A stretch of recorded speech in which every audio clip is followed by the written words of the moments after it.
Olá, boa noite. Os anos 70 foram muito complicados politicamente, mas, por outro lado, muito férteis culturalmente. No Acre, essa situação não foi diferente. Nossos artistas faziam a defesa de índios, seringueiros, ribeirinhos. Nossos artistas faziam com seus talentos a defesa dos valores da floresta. Aqui comigo hoje, para uma boa conversa, um autêntico representante dessa efervescência cultural ocorrida no Acre nos anos 70. Humberto Brasiliense, ou simplesmente Beto Brasiliense. Beto é educador e compositor, hoje mora em Brasília e veio ao Acre para participar do lançamento do CD Aldeia Sideral do músico acriano Pia Vila. Boa noite, Beto. É um prazer recebê-lo aqui no Ideias da Aldeia. Boa noite. De fato, a meados de 70, quando nos encontramos, o Pia Vila, Felipe Jardim, o Maués, Guarani e muitos outros músicos daqui de Rio Branco, como eu lembro, uma geração de muita gente, Damião, o próprio Tião, Natureza, muitos talentos. Havia de fato uma curiosidade, preocupação em cantar as coisas daqui, né? Havia uma influência também muito grande, digamos, grupos que vinham para ocupar o espaço dos antigos seringais, etc. Então havia um conflito que nós discutíamos, refletíamos, né? É o momento também de uma discussão sobre a causa indígena, o jornal Varadouro e tantas pessoas importantes, se a gente for citar, são muitos. Como é que nós poderíamos definir, Beto, esse momento dessa efervescência, se é que podemos definir?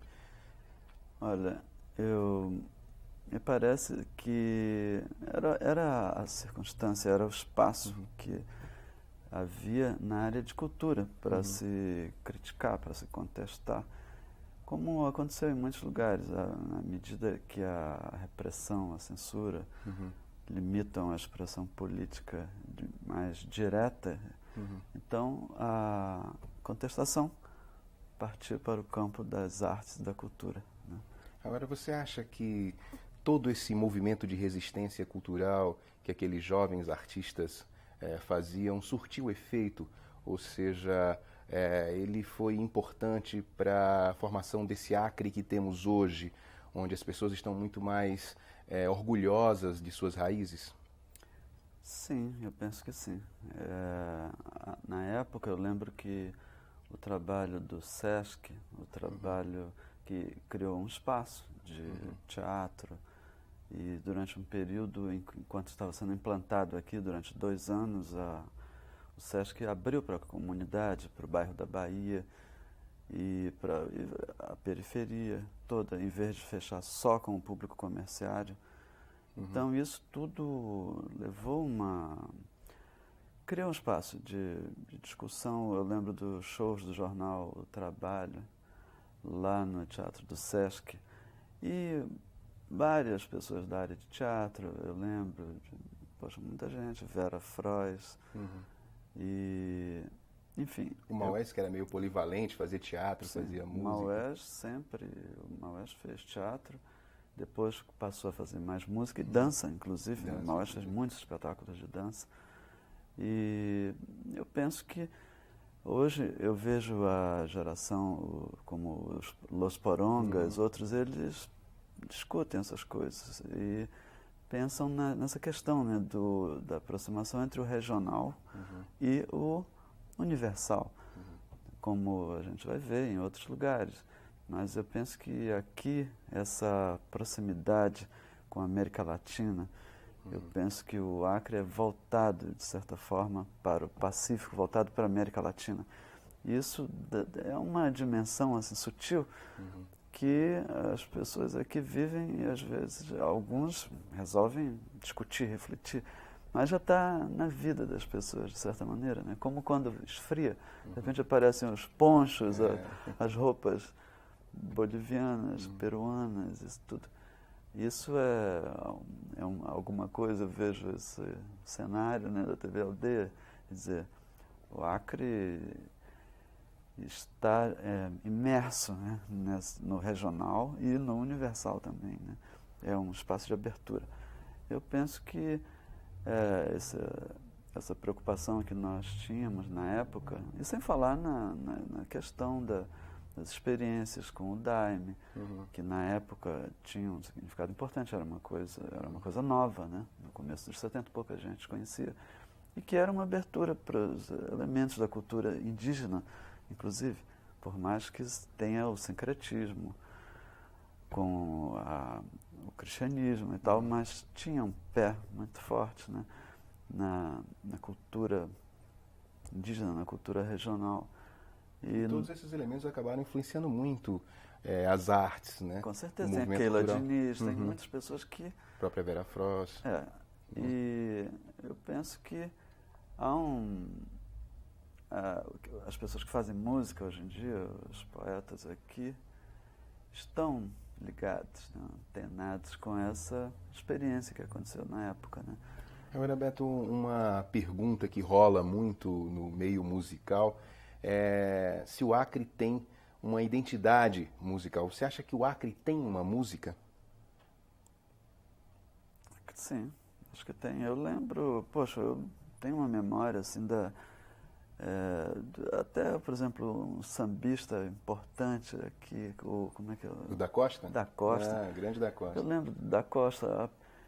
Eu vejo desde a banda da Polícia Militar Furiosa, daqui, a banda exato. da Polícia Militar. Eu lembro que houve uma orquestra, a Orquestra Sapopema, que foi criada na época em que o Gregório trabalhou no Sesc, no período de implantação do Sesc aqui. Então, havia um repertório extraordinário de composições da banda da PM, daqui do Acre, né? Tangos, marchas. Eu lembro de ter visto assim, ter uma ideia assim, um volume enorme de composições que eu acho que inclusive ainda existem, né? Que estão aí para serem resgatados. Essa orquestra do Sapopema entrava um pouco o resgate desse repertório. Quer dizer, existe um repertório musical muito grande, não é apenas a música, digamos, que a gente poderia chamar de pop, no sentido de que junta elementos mais variados, né? Não, tem a tradição, tem o samba, temos aqui muita tem coisa. A música indígena, tem todos esses elementos da floresta. A música indígena não sei exatamente como ela pode, a não ser o uso de alguns instrumentos e tal, mas ela é muito diferente. Acho que ainda há um caminho para se utilizar elementos dessa música indígena, a não ser os ritmos, né? Eu lembro de ter visto os Colina, eles usando uma espécie de um violino, que é uma tala com fio que se apoia no dente, e a boca é a caixa de ressonância do instrumento. E com um arco, você toca naquela corda. É um som incrível, quer dizer, como é que isso pode ainda... Isso é um elemento importante, que, quem sabe, se um dia ainda vai ser utilizado. Então, há muitas surpresas, muita coisa guardada para o futuro, eu acho, aqui. Agora, era uma produção, assim, diversificada. Tinha teatro, música, poesia, a literatura era muito, muito forte, tinha até cinema. Como que se conseguia produzir tanto, Beto, sem o patrocínio do Estado? Olha, por exemplo, você falou de cinema, eu lembro dos cineclubes que jogaram aqui. O Cineclube Aquiri. O Cineclube Aquiri é uma coisa importantíssima. E hoje em dia com DVD, é tão mais fácil, bem mais fácil você fazer um cineclube ou reuniões para trocar ideias sobre cinema e imagem, produção de imagem em geral, né? O Cineclube Aquiri publicava uma espécie de um encarte, um folheto com comentários sobre os filmes, trechos de críticas, etc. Então, isso são coisas importantes que eu acho que elas estão em processo. Eu acho que as coisas vão e vêm e o que é importante retorna, né?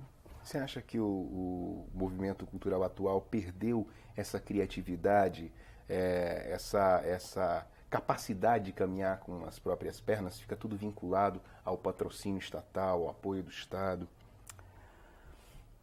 Olha, Não, eu lembro que nessa época, por exemplo, já que nós estamos falando do final dos 70, começo dos 80, havia um relativo apoio, mas acho que as coisas essenciais, elas surgem por uma iniciativa própria. Pode até ter o apoio do Estado em alguma coisa, mas o vigor da coisa vem de um certo impulso, até às vezes de contestação. Né? Eu não vejo nem o apoio e nem a falta de apoio como obstáculos, entende? À produção cultural. Apesar de que ajuda, né? Eu vejo aí essa rapaziada que faz rock, etc., e que faz música pop, e eu acho que eles têm o gás para ir fazendo as coisas, né, apesar dos obstáculos ou apesar dos incentivos. Né? Com certeza. Você falou do gás da rapaziada, e eu me lembrei que você é educador também, trabalha com jovens. E aí eu queria te perguntar se naquela época a juventude era inquieta, revolucionária, muito bem informada politicamente. Hoje, você acha que o jovem é menos inquieto, é mais careta no sentido mais conservador da palavra, quer mudar menos o mundo? Olha, eu lembro de que, para mim, assim, os anos 60, já que eu já tenho mais idade, assim, e até mesmo os 70, a gente vai ver aqui no Acre um espaço de discussão política muito intenso. O movimento estudantil aqui em Rio Branco era muito forte. Eu lembro de muitas pessoas do movimento estudantil, Dirce, Jardim, e muita gente, sabe? Bom, e eu acho que houve uma certa queda na preocupação assim explícita política. Eu acredito que isso talvez não esteja encontrando formas de articulação e tudo. Mas isso eu é um não fenômeno penso no Brasil inteiro. Mas não penso que a inquietação da juventude diminuiu. Eu penso que há talvez outras formas hoje em dia que não desaguam numa manifestação pública como havia, quando a coisa convergia para uma confrontação no espaço público com o governo, ou a quem fosse interessante criticar, né, no caso. Agora, eu penso que a inquietação não morre. A inquietação não morre. Eu vejo ontem, quer dizer, isso, no show de lançamento do CD do Pia, o Aldeia Sideral, poxa, crianças, né, as meninas, sabe, crianças pequenas ali vendo e interessadas, sabe, no pé do palco mesmo. E a gente tem que ver ali nas músicas. Cantando as canções, né? Eu começo a perceber novamente a formação de um movimento. Isso vem daí, né? As canções do Pia são fortes, sabe? Muito fortes. Elas criticam, elas continuam guardando a mesma atualidade. Né? É verdade. Isso é uma forma também, sabe? A gente não deixa de ser uma manifestação.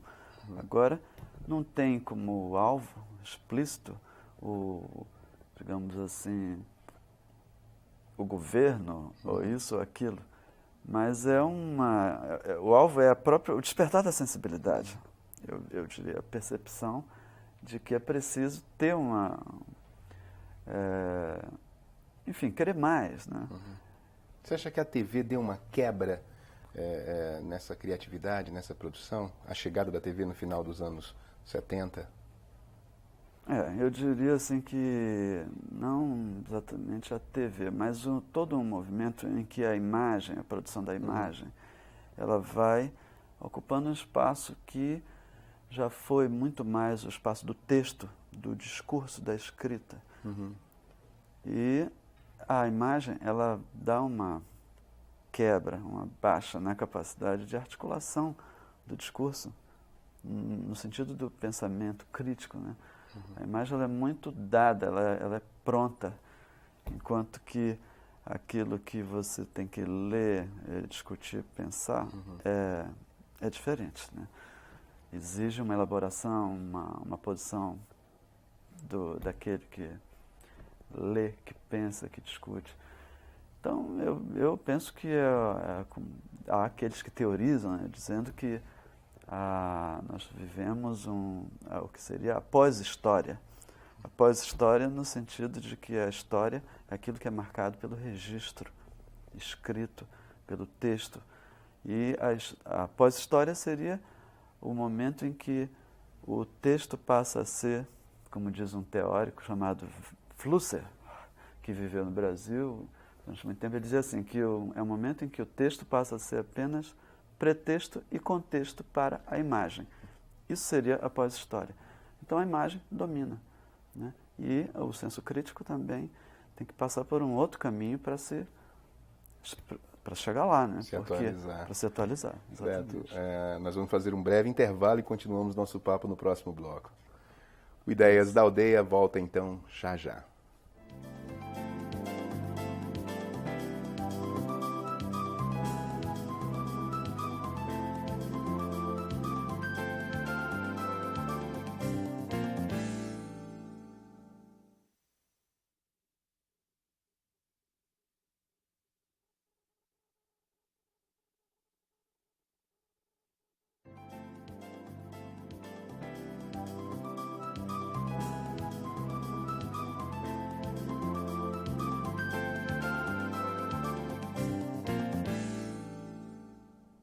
O Ideias da Aldeia está de volta e hoje eu estou conversando com o artista, compositor Beto Brasiliense. Beto, e o Grupo Semente? De repente, um grupo de jovens consegue montar um teatro, erguer um prédio, mas muito mais que isso, consegue montar um centro de formação de artes. Conta um pouco dessa experiência do Semente. Olha, o Grupo Semente e o Teatro Horta, eles para mim, na época, como nós víamos, eu lembro que eu fiz inclusive uma música na época chamada Experimental, que situava Estação orbital, né? Experimental, estação orbital do planeta rural. Que interessante. Quer dizer, era uma entrada, é como se fosse uma expansão na área da cultura, do fazer teatro, fazer cultura, entrando na periferia e entrando, digamos assim, o que para nós era a estrada de cena, aquela área toda que era a estação experimental, o distrito industrial e a estrada de cena, e na época entrava pela floresta.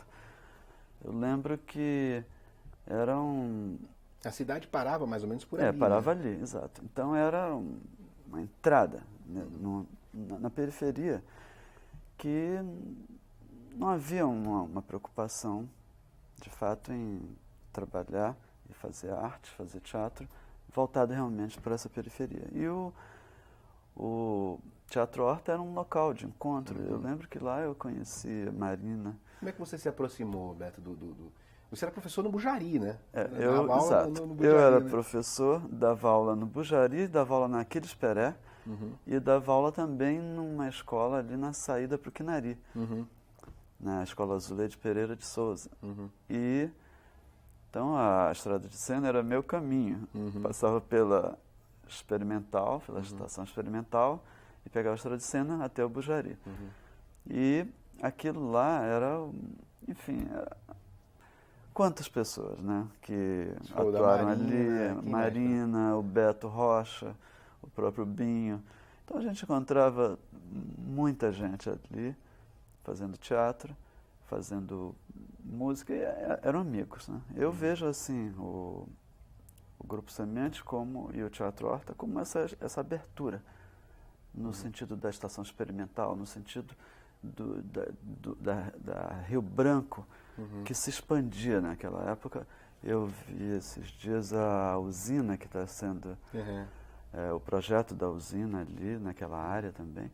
Eu pensei, poxa, se o Teatro Horta, que era um espaço pequeno relativamente, com poucos recursos, eles tiveram tanta importância no sentido da formação de uma geração, no espaço de discussão, de arte. Imagino a usina com todos aqueles recursos e, digamos assim, o tempo, né, que já se tem acumulado de experiência. Eu penso, bom, sem querer fazer futurologia, mas é extraordinário o que pode ser feito ali, né? Agora, a Bomba no TH foi um espetáculo produzido pelo Grupo Semente. É verdade que o então presidente João Figueiredo, de viagem marcada para o Acre, quase cancela a viagem em razão da propaganda desse espetáculo? A segurança do presidente ficou interessada em saber que bomba era essa. Aliás, acho que a propaganda se dava em pichações, né? É verdade essa história, Beto? Olha, a reverência do grupo, que era a marca, né, daquele grupo todo, a tom de brincadeira, de se fazer a crítica também com ironia, humor, né? Com muito humor. Isso era a marca daquela geração. As pessoas hoje, eu vejo ainda tem o sorriso irônico, mesmo aqueles que já chegaram numa outra posição profissionalmente. E eu acho que mantém esse humor, a coisa da bomba foi nesse rumo, né? Como mesmo na época se fazia, eu lembro que foi a primeira vez que eu vi pichações, né? Eram intervenções urbanas, poéticas, quer dizer, a gente pode fazer essa leitura hoje em dia. Intervenções, poemas. Eu lembro que eu fiz uma música, uma época, houve uma peça chamada Toda Noite Tem Pichação, que era se recolhia alguém fez uma pesquisa recolhendo os grafismos nos muros, nas paredes de Rio Branco, e se fez uma peça a partir disso, né? Fazendo uma costura entre as ideias desconexas desses grafismos e a ideia da bomba, etc., era esse sentido, né, da intervenção urbana bem humorada e também com sarcasmo forte, né, porque é como a tal história, né, a própria censura nos levava a entrar num espaço de intervenção, né, mais no campo da arte e na cultura, né. Mas a censura quis mesmo saber que bomba era essa? Não, eu lembro todos os shows, até mesmo da Flora Sonora, que era a banda, passavam pela censura. Nós tínhamos que dar explicações a respeito de detalhes. Não, eu quando fazia teatro, apresentei muitas vezes. Nós apresentávamos o espetáculo para 2 agentes da Polícia Federal. Exatamente. Muita gente nem sabe o que é isso, talvez. Mas nós vivemos isso, né? De ter que mostrar as peças, dar explicações sobre letras de música. Por que quer dizer isso? Por que você está fazendo isso? E tal. E, enfim. Muitas músicas foram censuradas, Beto?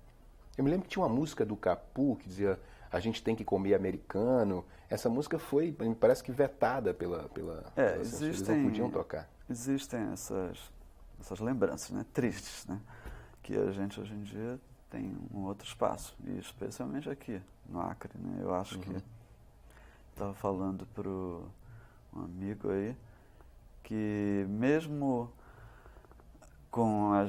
nas mesmas condições de temperatura e umidade, pressão, tudo, o Acre é diferente, se você for comparar com aldeia sideral da Piavila. É.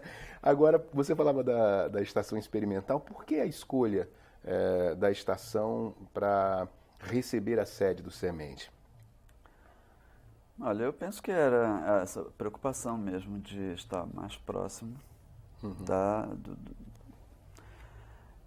não vou dizer simplesmente da periferia, mas eu penso que a identificação com as classes populares, como um trabalho, tanto quer dizer, no meu caso, por exemplo, na área de educação, eu penso que no campo da arte, tal como na época havia o trabalho, eu lembro os grupos estavam interessados em se voltar para as classes populares. Havia uma preocupação política, que no fundo é até uma questão de identificação. Nós, se formos examinar nossa história, cada nossa origem são as classes populares. Então, por mais que as pessoas vão transitando para a classe média, através da educação, do trabalho, tudo, a base, a nossa origem se cada um São fosse as classes não são as populares. classes populares, né? Não foi no meu caso. É. Agora, Beto, o bairro já recebia uma migração forte de pessoas que trocavam os seringais pela cidade. Era uma comunidade pobre. As ações do Semente foram absorvidas por essas pessoas? Olha, o trabalho do Grupo Semente, eu acompanhei. Eu, na época, eu tinha... Meu trabalho, como eu estava te falando, né? Dava aula de manhã na Zuleide Pereira de Souza, lá na saída para o Quinaria, à tarde no Bujari. Caramba, e no final da tarde no Arquides Pereira. Fazer arte. Quer dizer, eu chegava em casa à noite, pode dizer. Então, eu lembro que eu não pude acompanhar assim o trabalho deles. Eu ia lá, encontrava os amigos e tudo, mas me parece que sim, que havia uma abertura, de fato. Me lembro que o Silvio Margarido, eu acho que numa revista, ele relatou que o pessoal diz, a turma ali da estação, o pessoal é os loucos ali do teatro. Com certeza. Os estranhos ali. Havia um certo estranhamento, mas o que eu vi ali foi esse esforço, né? Essa opção, né? De estar envolvido, poder estar fazendo outras coisas em outros lugares, ou então fazendo simplesmente se divertindo, né? Com certeza. Mas havia essa preocupação, esse olhar voltado, né? Agora é claro, né, que um trabalho experimental ele sempre vai encontrar resistências, etc. A princípio, hoje em dia a gente vai ver que aquela coisa que tem consistência, que de fato está voltada para um senso crítico, etc. Ele vai é um problema, inclusive, da arte, né? Que às vezes é absorvida, né? Aquilo que era contestação, chega um momento em que se torna situação. Né? É verdade. Beto, a história do TH 2000. Enfim, em 1980, um grupo de amigos resolve firmar um pacto. Né? Essas pessoas deveriam se encontrar 20 anos depois. Que história foi essa? Olha, eu acho engraçado isso tudo, porque... Em 1980, o Acre atual seria inimaginável. É mesmo? Eu acho. Eu acho que as pessoas tinham projetos, havia um projeto político e tal, mas eu acho que, eu penso hoje em dia, que eu não podia imaginar que tão rápido o Acre chegasse a isso. Parecia muito distante a possibilidade de uma geração que tinha um senso crítico tão agudo chegasse ao poder, como isso aconteceu aqui. Entende? Isso é uma coisa, eu acho que deveria merecer até estudo, porque a expectativa não era essa, de que 20 anos depois se pudesse fazer uma festa como a festa no TH, onde é uma coisa, não sei, pode ser que eu esteja equivocado pensando assim, mas o que é curioso, o que é interessante dessa ideia da festa do TH no ano 2000, é como que foi surpreendente. No ano 2000, de repente, se reúnem os amigos, aqueles que, por exemplo, eu lembro bem para mim, um exemplo marcante é a Marina. Marina estava aqui em Rio Branco, ela chegou a morar lá no Teatro Horta, ela, como é que, estudando todo aquele esforço, né? Poxa, a Marina, ela fez o Mobral, ela fez o supletivo, ela entrou na universidade, já vi um depoimento dela extraordinário, ela contando as barreiras, as dificuldades, às vezes como se discrimina a pessoa que fez um supletivo, por exemplo. Fez supletivo, não sei o quê. E ela, poxa, chega na posição, o reconhecimento do valor, da qualidade, da visão que ela tem, que ela construiu ao longo dessa trajetória, estava lá. Quem que podia imaginar que a Marina, que estava lá no Teatro Horta naquele período, hoje seria uma ministra do Meio Ambiente, né? Quer dizer, isso é um esforço, é um trabalho de construção, de além do que, digamos assim, eu diria até além do possível. E eu acho que é uma construção que o encontro realmente aconteceu, né, né? Beto? O encontro realmente aconteceu em 2000. Veio Branco, de Fortaleza, Écio, trabalho de arte. O né? Écio que ficou aqui. Acabou ficando aqui. E, poxa, tem o Branco, tem o menino lá. O Johnson, não sei se veio. O Johnson veio também. Enfim, eu acho que... Sem contar a turma daqui, né?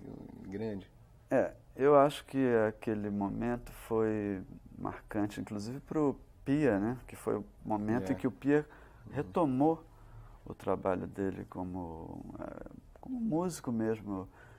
Eu acho que o Pia, naquela época, ele tinha... Eu acho que foi o momento em que o Pia despertou novamente para... eu lembro que o Marcos Afonso ficou empolgado. Foi. E falou com o Pia, inclusive deu de presente para ele um violão na época. Então ele teve o carinho, o incentivo, o apoio de todo mundo. Eu penso que esse CD, o lançamento, tem muito a ver com aquela festa e uma certa retomada. Achei muito legal aquilo, sabe? Você falou do CD, você acabou de participar, se apresentar no show de lançamento do CD Aldeia Sideral. Queria que você falasse um pouco desse momento e também de ver uma geração nova de músicos como a banda Los Porongas se apresentando juntamente com Pia Vila, que é uma lenda viva da música criana. Eu acho assim que a situação do Pia hoje em dia, conseguindo lançar um CD que é um registro de uma parte do trabalho dele, e comparando com toda essa história, né, que eu acho que vai dos anos 70, chega a um momento em que essa geração, que são políticos, mas muitos foram artistas, todos com sensibilidade para a arte, para uma crítica das questões da cultura e tudo.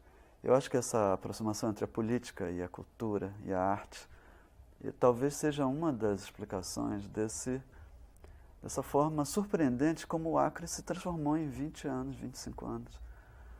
Porque eu acho que não tem explicação simplesmente política, eu acho. Entende? Eu acho que tem mais, tem uma mistura da sensibilidade, do esforço para construir coisas novas, inventar e tal, que permitiu que em um espaço de 20, 25 anos de uma geração acontecesse isso que a gente vê aqui. Poxa, você vê aquele show, né? O show lá na Concha Acústica.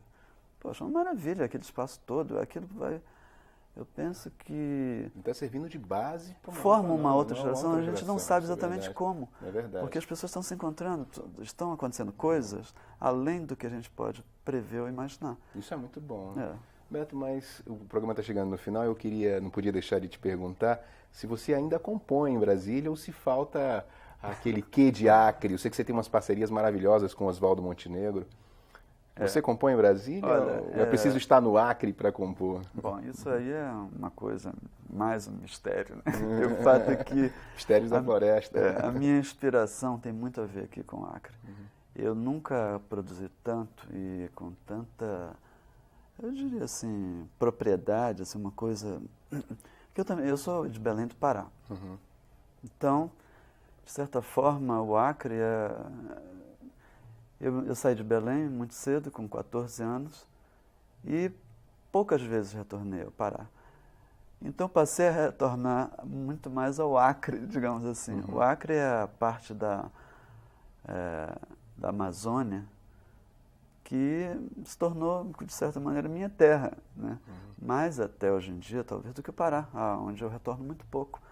E eu diria assim que o Acre, ele tem uma situação assim, de tensão. O Acre é uma transição, eu diria assim, da Amazônia para os Andes, da Amazônia, do Brasil para a Amazônia. Então, o Acre é um espaço de transição que, para mim, é o ideal como inspiração, né? Eu não sei explicar, mas o fato é que eu componho aqui. Eu chego aqui, vem logo uma ideia, alguma coisa. E diferente de Brasília. Brasília tem suas coisas interessantes. Aliás, até meu nome é brasilense, apesar de meu avô já era brasilense, não tem nada a ver com Brasília, direto. Mas a minha inspiração está muito mais aqui do que em qualquer outro lugar. Não sei explicar direito isso. Beto, eu queria agradecer muito a tua participação aqui no programa e eu espero que essa nova passagem pelo Acre te inspire para outras canções. Tá certo. Valeu. Bom, e o Ideias da Aldeia de hoje fica por aqui. A você em uma das 22 cidades do Acre que nos acompanhou até agora, obrigado pela companhia, boa noite e até a próxima.